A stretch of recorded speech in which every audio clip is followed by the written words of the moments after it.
Hey everyone, and welcome back to the Black Girl Flow podcast. We hope that you guys are all doing well. Leo season is just flying by, and we're about to enter Virgo season. One of my favorite seasons of the year, partially just because that's what really is like introducing fall time. And I went to Target the other day, y'all, and they have the pumpkin spice candles. Not to say I'm a huge pumpkin spice girl, but I just love fall. Yeah. It just brings such serene, calm vibes. Yeah. So, y'all, the year's flying by, and we hope that you guys are, just catching up. Yeah, honestly, I think that is the name of the game, is just the catch up, because it's like there's so many things I feel like that are about to start again, like especially, that post summer, everybody's finishing their vacations, work is like been a little bit of a lull, but like is about to take off. So it definitely feels like that. And if you're in grad school or starting something new or a new program or a new job, I'm sure it feels the exact same. So it does feel like a catching up and a little bit of a newness. Absolutely. And I'm kind of upset with you guys that no one told me we were all going to be in Italy this summer. But we knew this. Why didn't anybody invite me to Italy this summer? We kind of knew this because I feel like so many people had Italy trips planned pre-COVID that this was you really couldn't go last year like that. I feel like this was everybody's Italy trip that hadn't gotten to go because of COVID. Like, it was an Italian summer. My parents went to Italy. Listen. And the thing is like Italy is really that girl. She was looking like that girl this summer. I'm not even going to hold you. She is. I feel like we've gone through summers where I've seen people in like Ghana, Nigeria, and then like now Italy was the summer where everybody was in Italy. Yeah. And I'm like, wow, thanks for not inviting me. But anyways, Lexi, you're back from Canada. How was your trip? What's our pulse check looking like? It was incredible. It was so nice. I like 10 out of 10. It was such a easy trip. It was filled with like the perfect amount of like trying new things and exploring and like getting to rest and relax. It was so easy to get around. We went to Toronto and Montreal for a week. It was just perfect. And like shout out to everybody who gave me recs, because everybody's rec hit. Like it was perfect. And we didn't do like an over amount of planning, because it's like you don't really have to or need to unless there's something really specific that you want to go to, like if you wanted to go to Niagara Falls or something. But it was just so nice that like every suggestion hit and it was seamless. And the vacation was almost too good. And I'm like, wow. When you come back and you're like, oof, that plane ride back, you're like, I don't want to go back. I know. Let me find a man so we can all go on vacations together so we can be out in these streets. I'm so happy you had a good time. The pictures looked amazing. Yeah. And I guess for my pulse check, I'll just say like, I've been really trying to establish more community in North Carolina, and Bumble BFF just might be that girl. I'm not even gonna hold you. I previously downloaded it at the beginning of when I moved up here, like in March, April-ish, and I was like, this concept is like really weird, trying to find people online. But I was like, okay, Lexi's gone for a week. I'm gonna have to like actually try to make friends. And making friends as an adult, the rumors are true. That ish is so hard and so like, I don't even know, intimidating. Time. Yeah. And I just realized I was like, I'm going to have to really put my foot into this and just give it a try. And I met up with some really cool people from Bumble BFF over the past week. And I'm feeling like, okay, like maybe I can start and like meet new people and establish community. So if you're someone that has been thinking, should I try Bumble BFF, or like, should I try to put myself out there, and you're like struggling, like making friends, I would highly recommend it. I know there are like horror stories on TikTok. Of course, there's horror stories with anything. Yeah, the algorithm doesn't do us justice with that. It's like, it's obviously going to share the clickbait of like the bad ones. Yeah. You gotta hold out. You gotta hold out and just kind of like take it easy. I asked one girl to FaceTime before meeting up. So like do whatever you're comfortable with, so you don't like you're not out here as a TikTok story getting like catfish or something, like something crazy. But yeah, I think that's just like such the perfect example, because I remember last week episode, you were like, all right, Lexi's gonna be gone, I'm gonna be out here doing that, and it's like that's the perfect reason to say like, yeah, who's somebody that I can just invite so that I'm experiencing these new things and like can kind of expand my community. I will say though, it was so interesting while I was in Toronto, and I don't know if this was just the places that we were at, but there was a significant amount of people who would eat alone, and I thought that was like so unique. Like when we went to brunch, when we would go some of the dinner spots we went to, and I don't know if that's like one because it's hard to make friends there, or if people are just that comfortable just like doing their own vibe. And I was like, that felt like such a flex. I was like, I just don't think I see that enough in the States. But I don't want to be that girl who comes back from being abroad and is like, oh, it's just so different. That's so funny. Like, I'm going to go out to lunch. Like, because, you know, Canadians do that so much more. I just wish this makes that your entire personality. I have to say, though, the coffee hit. Like, every single cup of coffee I had was fantastic. And the Montreal pastries, it was definitely giving French pastries. It was so yummy. I was very, very satisfied. You give Emma Chamberlain vibes, where like you talk about coffee so much that you would start your own coffee brand. Probably. Like, that would be. I like thoroughly enjoy. You're a coffee connoisseur. Yeah. And she can take that ish straight. I can. It's true story. But I think that's just like a testament that you're like, yeah, I'm gonna do all these things, and it just takes time and it takes those waves. And I think I know I'm gonna reap the residual, because I'm like, if she finds cool people, therefore we find cool people. Yeah, I was already like, Lexi, you trying to come with us to do stuff? So absolutely, community is so important. But with that and the types of relationships we have, this week's episode I think is an important factor of like, once you get in the relationships, what are the things that you need to have that maintain them, keep them healthy, and I think like really get to that community, because you can have relationships with people, but how are you building community, and what are the tools that we can use to do that effectively?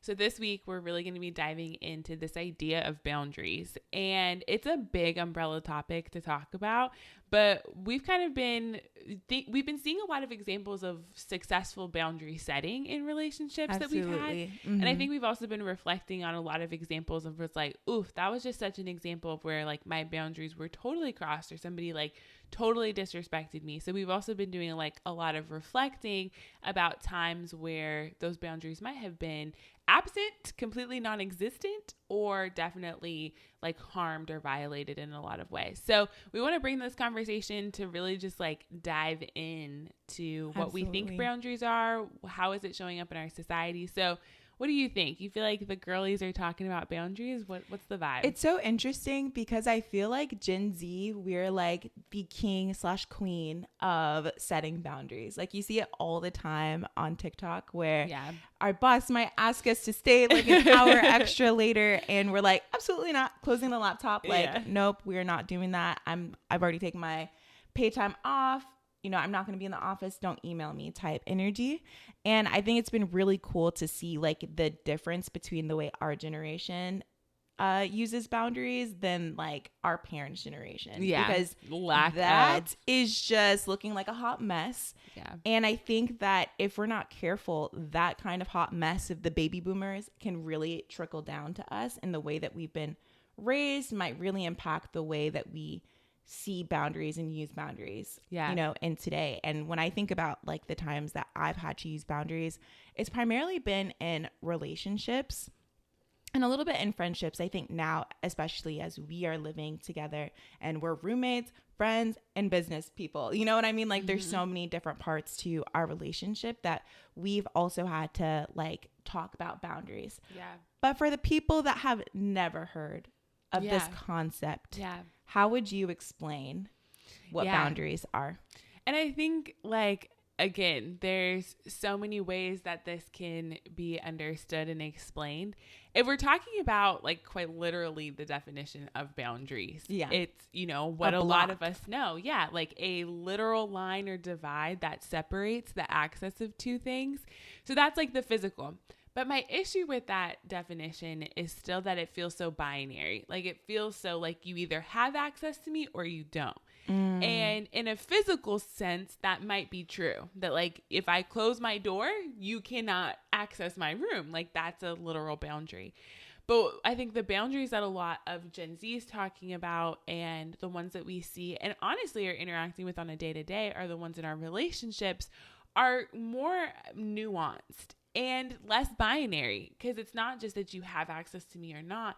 It's really talking about how are we cultivating healthy communication, honesty, that allows both of us to be fully present and authentic in a relationship. And Brene Brown is probably like the best person at talking about this and all the complexities and nuances of relationships. But she features somebody else's work that I'm obsessed with. Her name's Prentice Hemphill, and they even have their own podcast called Finding Your Way. It's insane. It's incredible. And they have a quote that's, you know, the boundaries are the perfect distance that I can love myself and love you simultaneously. And so for me, boundaries are really about having a clear, communicated, honest, you know, access and just authenticity, so that we can be the best version of ourselves. And it's in flux. It's constantly moving. But I feel like for me, that's kind of the conceptual of like what a physical boundary, and then how it shows up in our day-to-days. Absolutely. I love that definition. And also shout out to Brene Brown, because she really be like breaking it down for everybody. It down. Yeah, I definitely think boundaries are an act of self-love. And it really, like, it's interesting how you mentioned like the binary piece, like either you have access to me or you don't. And I've been thinking a lot about this idea of like protecting our energy, because not everyone does deserve access to us. There you go. Yeah. And it's harder, I think, sometimes to set boundaries for me personally in friendships than in family, because friendships feel less unconditional. And so I've even caught myself in a very like people pleasing space because with my friends, because I don't want to jeopardize you not giving me the amount of love that I have for you. Yeah. Whereas with family, it's like, no, I'm going to clearly. That's on blood. Yeah. Like, I'm going to clearly do this because like you're my blood and like you really can't go anywhere. Yeah. And so I've really had to deconstruct and unpack my own people pleasing mannerisms and behaviors, because when you're constantly saying yes to other people's needs, even if it's as simple as I am tired right now and my friend is calling me and I really don't want to talk to them, but like I'm going to pick up the phone because I know that they would like to talk to me. Like choosing in the simple times like that to be like, no, I'm going to rest and I'm not going to pick up the phone and we're just going to talk later. Yeah. Yeah. Like noticing those little times and choosing myself has been the greatest probably like mindset shift that I've had in my 20s. And I think the way that you frame that, like that is a radical act of self-love and love, is to me has always made sense, because in my mind, I've always been, you know, guided by the idea of like, I would rather do something 100%. Like when I'm engaging with friends, when I'm engaging in my job, like I want to be 100%. So sometimes I can't pick up the phone, because if I picked up the phone right now, I wouldn't be 100% of myself. So I can guarantee I'm not even being the friend I want to be to you right now in this moment.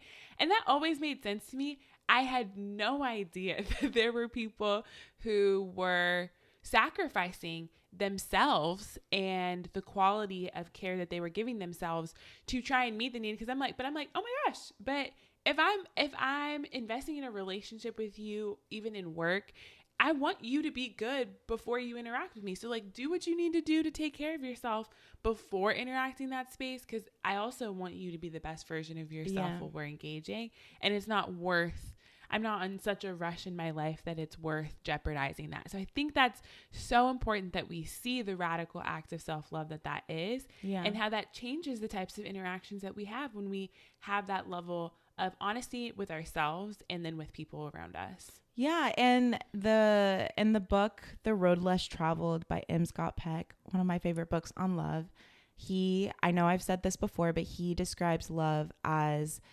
the nurturing of your own or another spiritual growth. Yeah. And so we have to really kind of use that as the North Star when making a lot of our decisions within our relationships.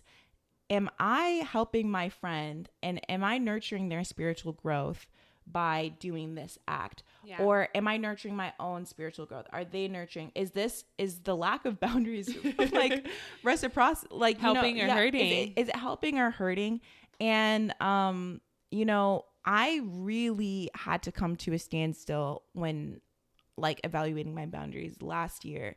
I was talking to this guy and he was just like not a very kind person, but like very smooth, charismatic, very charismatic, good on paper. And it's crazy. He's a 10, but it was giving he's a 10, but exactly. But like not really. Like you can't be a 10 like not kind. It was giving wolf in sheep's clothing. Oh my gosh. Sure. Yeah. And it's crazy because all my friends were like, girl, what the heck? And it was a hot mess. It was giving straight hot mess. And it was the first time I was put in a situation where I felt like I needed to prove my value to someone, which was just like a whole other thing in itself. Because I was like, wait, like everyone else has seen it, but like you don't. So I'm going to like try to like show you all the amazing things that I do and, all of that stuff. And that was a situation, even though I didn't even know him very well, even though I'd only been talking to him for a month, I had lacked so many boundaries. It was like back to back to back. Yeah. And it was only once I left that situation that I was like, okay, I am no longer going to allow guys to talk to me a certain way or to treat me a certain way. Like we're really going to have to close the access. Yeah, close the access. And I think that for a lot of women, we get into situations where we're like, even though this person disrespected me, I'll still allow them to look at my social media because I've glowed up and, I want them to see how much better I am like than when I was with you. Right. Which I think is kind of like, it's sexy. It's cute. Like you can lurk on my page. Like you can see, but you're not going to ever like be able to, link with me, but you still like have access to me in like real life. Window shop. Observe through the glass. Okay. But do not touch the merchandise. So many of us. And I think I'm honestly to the point where I'm like, if you fumbled me, I don't even think I want you to have access via social media. And that's like a boundary that I'm like being super firm on because I don't think that it's about what you deserve. Like, I don't think you deserve access to even see what's on my life. You can hear about it. You can like see through other people's stuff, but like, I don't want your energy in my realm. Yeah. You don't want that evil eye.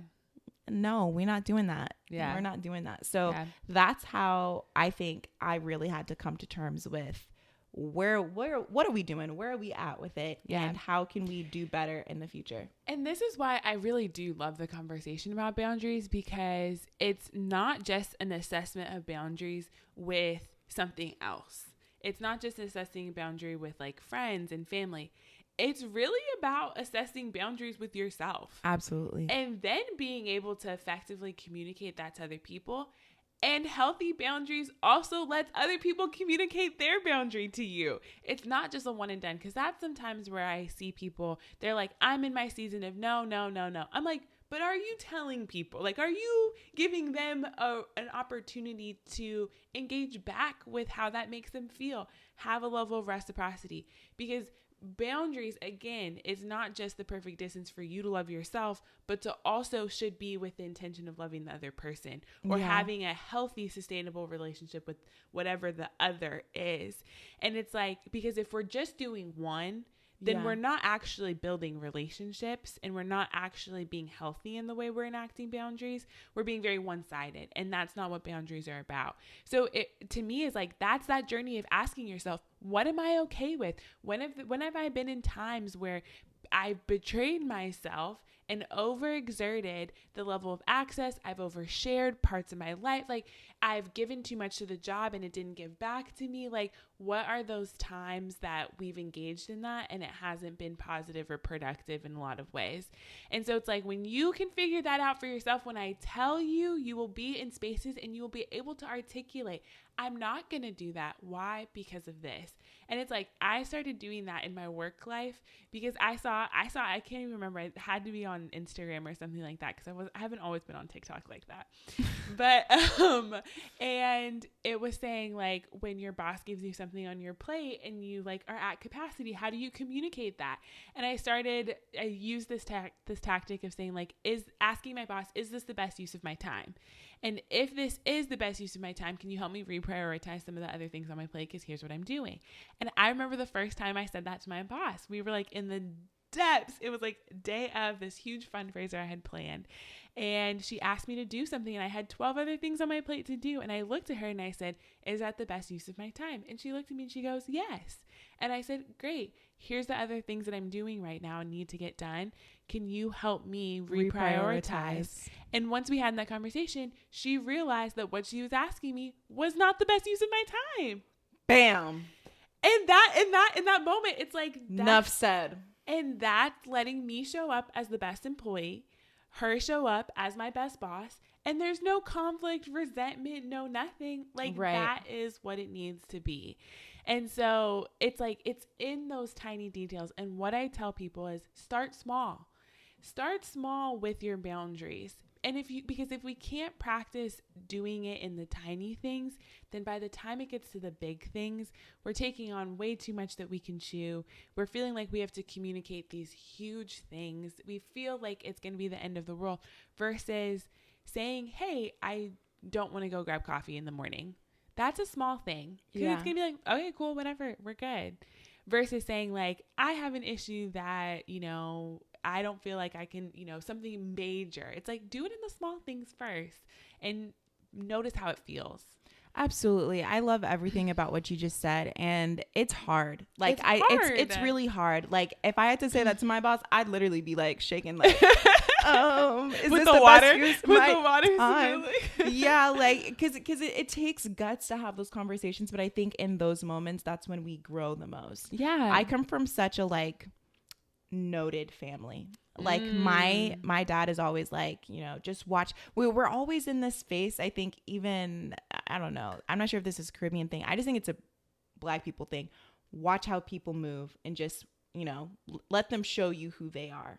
And I think that's great advice on one hand, but I think it's also really bad advice when you're not going to hold someone accountable to whatever expectation or to at least communicate how you're feeling about what they're doing. Yeah. It's not healthy, I think, for us to just kind of write people off and to take whatever work, that our boss is assigning us and just be like, okay, well, F you, right? Because it touches on that resentment piece. Yeah. And it's just not the way that we as a community need to align to our higher selves. And that's the point. And I think when we talk about the divide between Gen Z and boomers, it's like Gen Z genuinely has a desire for a community and world that has more accountability, that has more transparency and honesty and empathy, because we've lacked that in so many of the experiences in the world that we've experienced. So when we can communicate to them, especially since a lot of them are our bosses, that this is what our desire for the community and the culture, the work culture, and even in our friendships, the life that we're trying to build, then we need to start utilizing those tools, and those tools make enough room for people to be perfectly imperfect. Yeah. And I just think that if you're about it, you need to be about it in all aspects of your life. I saw this was in a movie I just recently watched, but it was like, is this really your principle? And are you living this in your everyday, or is this a hobby? Ooh. And so if boundaries and healthy community is a part of your lifestyle, then you need to be practicing this in every aspect of your life, not just your friends, not just your family, not just in your career. It's got to be aligned, because that's when we're really going to hit our flow. That's when we're really going to be taking and really considering the well-being of not just our own spiritual journey, but other people's. Yeah. And that is that hits different when you can cultivate a community or a work culture based off of that. And that's the ish I'm trying to co-sign. Like, that's what I'm here for. I couldn't have said it better. I really couldn't have. And the thing about it is, like, I've had people, friends, whoever, be pissed. Oh, they get so mad when you try to set boundaries with them. They're like, what are you talking? Especially when they're used to having a certain level of access to you. And you're like, nah, bro, like, this isn't flying anymore. Yeah. And I've had to be like, yo, as they're pissed, I've had to be like, why are you so upset right now? Yeah. Like, I am communicating how I feel to you, and yet you are trying to make me feel bad for the boundary that I'm setting. Yeah. I'm not taking anything away from you. Yeah. I did not rob you. I did not slap you in the face. Yo, mama's still alive. Everything is still okay. Yeah. And yet you are still so pissed. You so mad. And that can help you be like, not to drop somebody or say like F them, but being like, cool, my intuition was probably right to set that boundary, and this relationship needs more tending to and caring for. Yeah. And then there's other people who are going to respond really well, and it's like, wow, that feels really good. Yeah, and I think that's when the watch how people move thing comes into place. Not before you've actually done the work of communicating your needs, communicating the boundaries. Yeah. Well, y'all know we're here always to unpack the nuances of all of the slang and the lifestyles and the values and the little phrases we be living by, and really getting to the nitty-gritty of what are we saying and what are we trying to be about. This probably will not be the last conversation we have about boundaries, because we could really unpack this to what it looks like in family, what it looks like in friends, maybe even get in a little bit deeper of what it looks like in career. But I do encourage you, if you are interested in this topic, check out Brene Brown's work. She has not only in so many books on this, but she even has a HBO series called Atlas of the Heart that talks about like a bunch of different emotions. And then really Prentice Hemphill's work is like chef kisses. I freaking love everything that's done. And we can include that in the show notes too. Yeah. So you guys can because we need everybody. we really need us all to be healed and like coming into this space correct. So you already know the deal, here every week. And with that being said, peace, love, blessings. Blessings. Bye guys. Bye y'all.